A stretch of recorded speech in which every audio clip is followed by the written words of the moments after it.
सभी स्टूडेंट का मैं राकेश मेहरा जी के क्लासेस के यूट्यूब चैनल पर हार्दिक स्वागत करता हूं। स्वागत के बाद आज मैं आपके सामने एक चिंताजनक विषय लेकर आया हूं, जिसकी कमी पूर्ति या निवारण आपके सहयोग के बगैर नहीं हो सकता।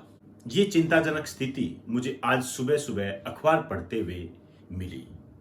चिंताजनक स्थिति ये है कि आरएस 2018 के एक कैंडिडेट ने साक्षात्कार में 70% अंक प्राप्त करने के लिए रिश्वत दी और जब उसे 70% अंक प्राप्त नहीं हुए तो अपने रिश्वत के पैसे वापस लेने की दिशा में जब वो प्रक्रिया चला रहा था, उसी दिशा में भ्रष्टाचार निरोधक ब्यूरो के द्वारा उसे पकड़ लिया गया। ऐसा कहा जा रहा है कि यह किसी आरएस 2018 में असफल अभ्यर्थी के द्वारा दी गई सूचना के आधार पर हुआ है। ये बहुत ही सराहनीय कदम है। इस घटना से हमें इस बात की पहचान तो हो जाती है कि यदि इन सभी समस्याओं का निवारण करना है तो सभी स्टूडेंट को एकजुट होना पड़ेगा।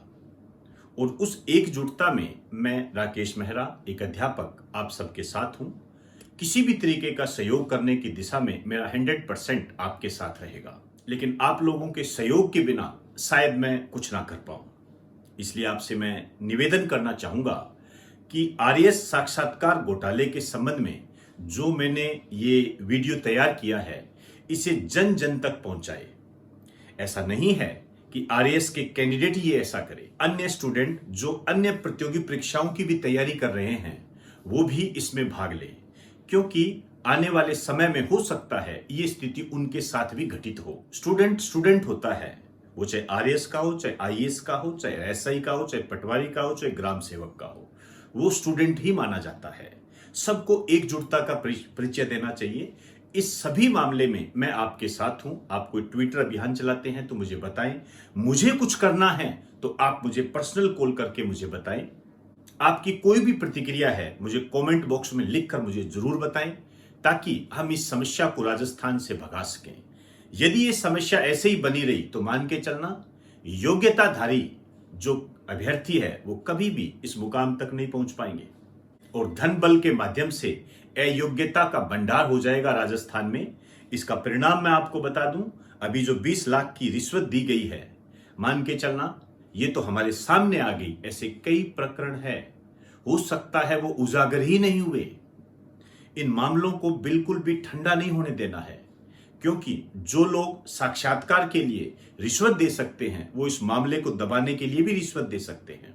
इस कारण से इस मामले को जितना ज्यादा आप लोगों तक पहुंचा सकते हो उतना पहुंचाइए। कुछ बातें मैं आपको बताना चाहूंगा। हालांकि ये पहला मामला नहीं है जो साक्षात्कार के घोटाले से संबंधित है। वर्तमान में राजस्थान में कांग्रेस की सरकार है और अशोक गहलोत जी सीएम है। गहलोत सरकार में एक मंत्री पर भी इस प्रकार के आरोप लगाए जा रहे हैं। उस मामले को भी आपने ठंडा नहीं होने देना है, बकायदा उसकी जांच हो। इस पूरे प्रकरण में जो भी अपराधी घोषित होता है उसे कठोर से कठोर सजा मिलनी चाहिए। तो दो मामले हमारे सामने आए हैं, साक्षात्कार घोटाले के रूप में मैंने इसे बनाया है। गहलोत सरकार के एक मंत्री के खिलाफ है। इन पर तो और भी आरोप लग रहे हैं, आप नित नए अखबार में पढ़ रहे हो। इस प्रकार के यदि आरोप सिद्ध होते हैं तो इन पर कठोर से कठोर कार्रवाई होनी चाहिए। इसके अलावा आरएस के जो अभ्यर्थी है जिसने 70% नंबर के लिए रिश्वत दी है, उसका रिजल्ट रोका जाना चाहिए और उसके खिलाफ कठोर से कठोर कार्रवाई होनी चाहिए। क्या आप मेरे साथ हैं? यदि आप मेरे साथ हैं तो इसे ज्यादा से ज्यादा शेयर करें, क्योंकि इसे जितना ज्यादा आप जन जन तक पहुंचाओगे उतनी ही बात आपकी आगे बढ़ेगी। नहीं तो यदि ये बात दब गई तो मान के चलना इस पूरे प्रकरण को दबाने वाले भी बहुत हैं।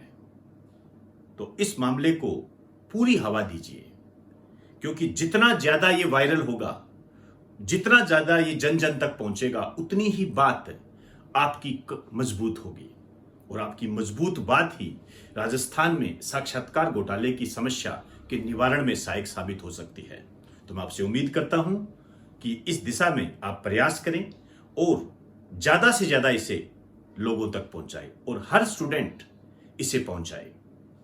इस संबंध में आपको कोई भी सुझाव मुझे देने हैं या जो भी इस दिशा में हम कदम उठा सकते हैं, आप मुझे जरूर बताएं। चाहे मुझे कॉल करके बताएं, चाहे कमेंट बॉक्स में बताएं। मैं आपके सुझावों का इंतजार कर रहा हूं। आप सभी को मेरा नमस्कार।